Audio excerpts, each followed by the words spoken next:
Hello, എല്ലാവർക്കും പുതിയൊരു വീഡിയോയിലേക്ക് സ്വാഗതം. അപ്പോൾ ഇന്നത്തെ നമ്മുടെ പണിയെന്ന് വെച്ച് കഴിഞ്ഞാൽ നമ്മളുടെ മുകളിലത്തെ നിലയിലത്തെ നമ്മളുടെ ബെഡ്റൂമുകളൊക്കെ അതിൻ്റെ ഗ്ലാസ് ആണല്ലോ ഡോറ് വരുന്നത്. അപ്പോൾ അതൊക്കെ വൃത്തിയാക്കണം. പിന്നെ ബാത്റൂം ഡോറുകൾ, അതേപോലെ തന്നെ നമ്മൾ വാൾഡ്രോബുകൾ, അപ്പോൾ അതിൻ്റെ ഡോറുകൾ ഇതൊക്കെയാണ് നമ്മൾ തുടയ്ക്കുന്നത് കേട്ടോ. അപ്പോൾ ഇപ്പോൾ മോളുടെ റൂമാണ് തുടച്ചുകൊണ്ടിരിക്കുന്നത്. ഞങ്ങളുടെ റൂം, എൻ്റെ ഏട്ടൻ്റെ റൂം തുടച്ചു കഴിഞ്ഞു. അപ്പോൾ മോളുടെ റൂം തുടച്ചുകൊണ്ടിരിക്കുകയാണ്, റൂമിൻ്റെ ഗ്ലാസ്. അപ്പോൾ അതിന് മുന്നേ കുറച്ച് ദിവസം മുന്നേ ഞാൻ മോളുടെ റൂമും വൃത്തിയാക്കിയിട്ടുണ്ടായിരുന്നു. പിന്നെ ഞങ്ങളുടെ റൂമാണത്. അതും ഞാൻ കുറച്ച് ഡിസൈനൊക്കെ ചേഞ്ച് ചെയ്തിട്ടുണ്ടായിരുന്നു അപ്പോൾ അങ്ങനെ നല്ല രസമുണ്ടായിട്ട് ഇപ്പോൾ കാണാനായിട്ട്. ഇത് നമ്മൾ ഗസ്റ്റ് റൂമാണ്, ഗസ്റ്റ് റൂമിൻ്റെ.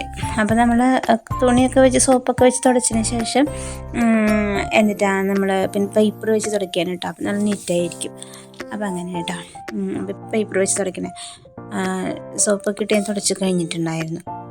അപ്പോൾ പിന്നെന്താ, അപ്പോൾ ഇന്ന് നല്ല വെയിലായിരുന്നു കേട്ടോ. അപ്പോൾ രാവിലത്തെ പണികളൊക്കെ കഴിഞ്ഞിട്ട് കുറച്ച് നേരമൊക്കെ ഒന്ന് കിടന്നു. പിന്നെ കുറേ നേരം കിടന്ന പിന്നെ മടുപ്പായി. അപ്പോൾ പെട്ടെന്ന് പണികൾ കഴിക്കണമല്ലോ. ഇപ്പോൾ ദിവസങ്ങളില്ല, ഏട്ടന് വരാനായി.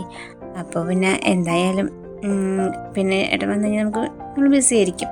അപ്പോൾ നമുക്ക് ക്ലീനിങ് കാര്യങ്ങളൊന്നും നടക്കില്ല. അപ്പോൾ കുറച്ച് ദിവസത്തേക്ക് അങ്ങനെ പോവും.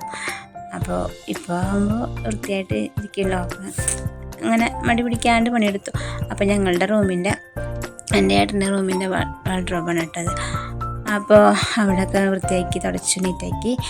അപ്പോൾ മുകളിലേക്ക് ഞാൻ പറഞ്ഞില്ല, എനിക്ക് ഭയങ്കര പൊക്കമുള്ളതുകൊണ്ട് എനിക്കല്ല, വാൾഡ്രോബിന് ഭയങ്കര പൊക്കമുണ്ട്.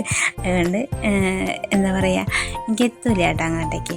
സ്റ്റിക്ക് വെച്ചിട്ട് ഞാൻ തുടയ്ക്കാറ്. ഗ്ലാസ്സൊക്കെ തുടയ്ക്കുന്ന നമ്മൾ ആ ഒരു സ്പോഞ്ച് പോലെയൊക്കെ ഉണ്ട്, അത് വെച്ചിട്ട് തുടയ്ക്കാറ് കേട്ടോ. അപ്പോൾ ഇന്നിപ്പോൾ അങ്ങനെ തുടച്ചു. അപ്പോൾ അത്രയൊക്കെ ഉള്ളൂ. അടുത്തൊരു വീഡിയോയിൽ വീണ്ടും കാണാം. ഓക്കേ.